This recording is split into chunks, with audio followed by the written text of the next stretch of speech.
बिस्मिल्लाहिर्रहमानिर्रहीम अस्सलाम वालेकुम। Welcome to my YouTube channel लूदी कुकिंग। आज मैं आपके लिए लेकर आई हूँ बहुत ही मज़ेदार से बेकरी स्टाइल में केक रस बनाने की रेसिपी, जो कि बहुत ही ज़्यादा मज़ेदार बनते हैं। और हम इसको बनाएंगे बग़ैर ऑयल बग़ैर बटर के। ऑयल जो है वो हम यूज़ करेंगे बटर की जगह। घर के आसान इंग्रेडिएंट्स के साथ हम केक रस बनाएंगे, जो कि बहुत ही ज़्यादा मज़ेदार बनेंगे और बेकरी स्टाइल में बनेंगे। अगर आप मेरे चैनल पर नए हैं तो चैनल को सब्सक्राइब कर लीजिए। वीडियो अच्छी लगे तो लाइक शेयर कीजिएगा। तो चलिए स्टार्ट करते हैं इसको बनाना। इसके लिए सबसे पहले हम ले लेंगे आधा कप ऑयल और इसमें हम डालेंगे 1 कप भरकर पाउडर शुगर।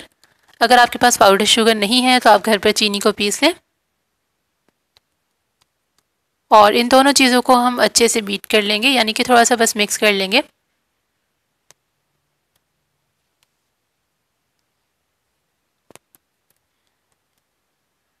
जब ये दोनों चीज़ें अच्छे से मिक्स हो जाएंगी तो यहाँ पर हमने ले लिए हैं 3 अंडे और इनको एक एक करके 1 बाय 1 हम डालेंगे।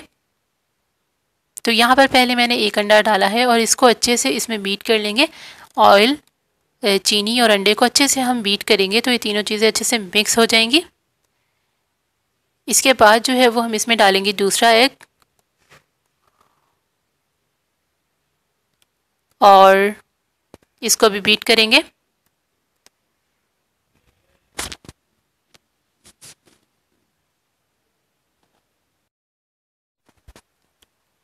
आप चाहें तो अलग भी जो है वो अंडों की जर्दी और सफ़ेदी को बीट कर सकते हैं, लेकिन मैंने सब चीज़ें साथ ही डाल दी हैं। बड़े आसान तरीके से बना रही हूँ। और 1 टेबलस्पून हम इसमें डालेंगे मिल्क पाउडर। यहाँ पर मैंने लिया है वनीला एसेंस 1/4 टीस्पून, ये डाल दिया है। और अब इसके अंदर हम डालेंगे बेकिंग पाउडर 1 और आधा टेबलस्पून, यानी कि 1.5 टेबलस्पून मैंने इसमें बेकिंग पाउडर डाला है, यानी कि केक बनाने वाला बेकिंग पाउडर। ये बेकिंग सोडा नहीं है, ये बेकिंग पाउडर है।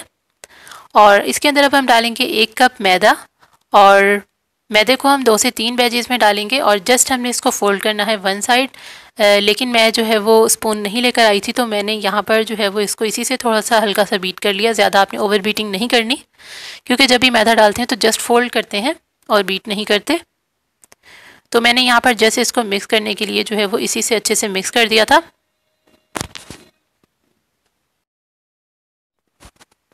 तो यहाँ पर हमने 2 से 3 बैचेस में जो है वो मैदे को डाल लिया है इसके अंदर और इसको अच्छे से फोल्ड कर लिया था। तो यहाँ पर हमने सबको अच्छे से मिक्स कर लिया और जस्ट हमने इसको मिक्स करना है और इसको ओवरबीट नहीं करना। यहाँ पर एक मोल्ड में मैंने जो है वो बेकिंग पेपर लगाया हुआ है और इसके नीचे से भी ग्रीस कर दिया है और ऊपर से भी अच्छे से ग्रीस कर देंगे। आप बेकिंग पेपर जो है वो बड़ा भी लगा सकते हैं। तो यहाँ पर मैंने जो है वो सारा केक का बैटर इसमें डाल दिया है। केक का बैटर डालने के बाद हम इसको अच्छे से टैप करेंगे ताकि जो बबल्स हैं वो रिमूव हो जाएं और इसको हम बनाएंगे कढ़ाई में। आप ओवन में भी बेक कर सकते हैं, ये आपकी मर्ज़ी है। तो यहाँ पर हमने कढ़ाई में एक जाली स्टैंड रख दिया है और इसको जो है वो हम प्री हीट कर लेंगे 10 मिनट के लिए। तो ये प्री हीट हो चुका है, तो मैंने इसमें केक का बैटर रख दिया है।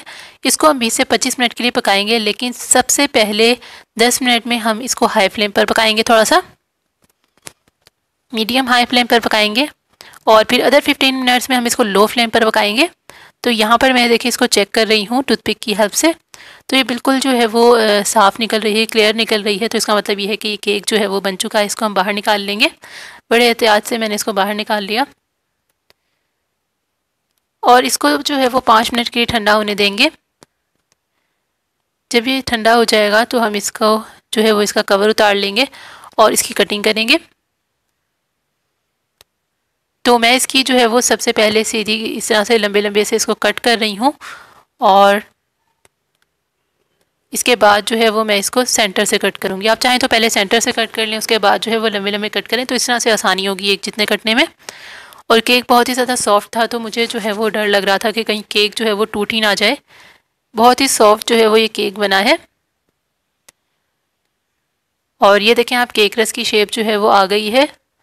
अब हमने ये करना है कि आप चाहें तो इसको ऐसे भी सर्व कर सकते हैं केक के तौर पर, लेकिन हमने केक रस बना रहे हैं तो मैंने यहाँ पर एक बर्तन ले लिया है और ये बर्तन जो है वो थोड़ा सा पतला है, तो मैं इसमें बेकिंग पेपर लगाऊंगी और इस पर जो है वो हम अपने केक रस रख देंगे। जितने भी आ जाएंगे आसानी के साथ, थोड़ी सी सेंटर में जगह भी होनी चाहिए।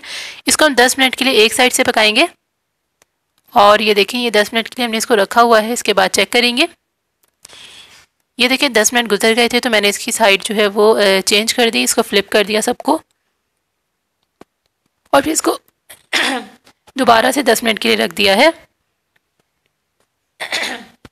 तो दूसरी साइड से भी देखें 10 मिनट के बाद दोनों साइड से ये दोनों साइड से बड़े अच्छे से पक चुके हैं। हमने इसको बाहर निकाल लिया। आप इसकी आवाज़ भी सुन सकते हैं, ये क्रिस्पी भी हो चुके हैं। इनका कलर यहाँ पर अंधेरा है थोड़ा सा, तो लाइट कम है तो डार्क नज़र आ रहा है। यहाँ पर आप देख सकते हैं इनका कलर नॉर्मल आया है।